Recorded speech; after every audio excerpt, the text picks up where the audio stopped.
Peter has set himself up as the most faithful, the most loyal, the most loving disciple, saying, in effect, I love you more than these.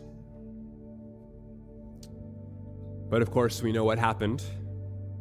As Jesus had prophesied, later that night, Peter's courage vanished. Peter denied Jesus 3 times, going so far as to even call down curses on himself, saying he had never even met the man. Fast forward, now Jesus has risen from the dead, and somewhere between the crucifixion and the resurrection appearances, Peter has repented. Remember, we've seen he was one of the first to sprint to the empty tomb at the report of Mary. He was with the other disciples on all of the occasions that John has recorded Christ appeared to them.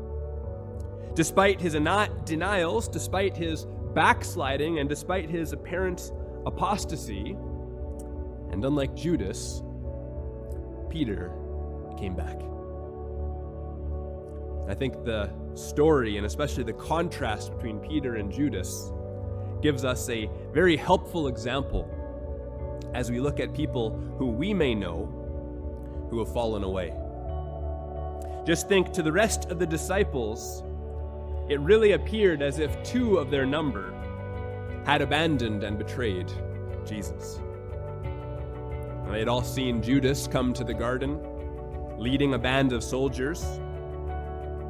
John had witnessed Peter's denials, and undoubtedly told the other disciples. But there is a very significant difference between the 2, isn't there? Before this all took place, Jesus had said to Peter, "Simon, Simon, behold, Satan demanded to have you, that he might sift you like wheat. But I have prayed for you, that your faith may not fail. And when you have turned again, strengthen your brothers." Now contrast that with what Jesus said about Judas.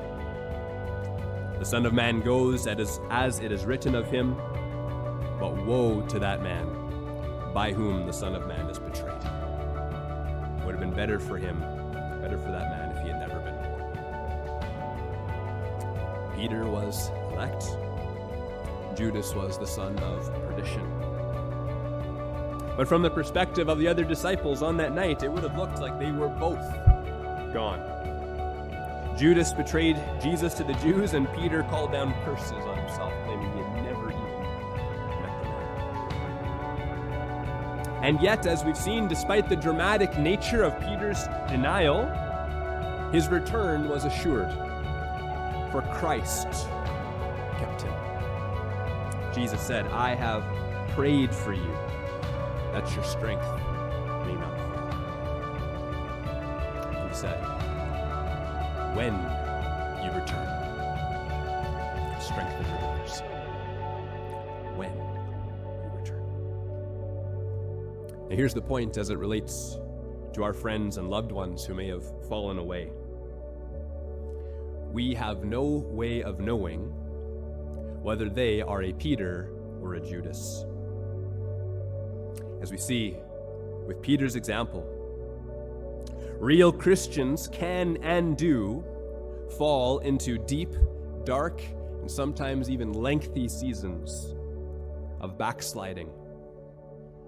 But we should not lose hope. We should not despair. God may yet bring them back.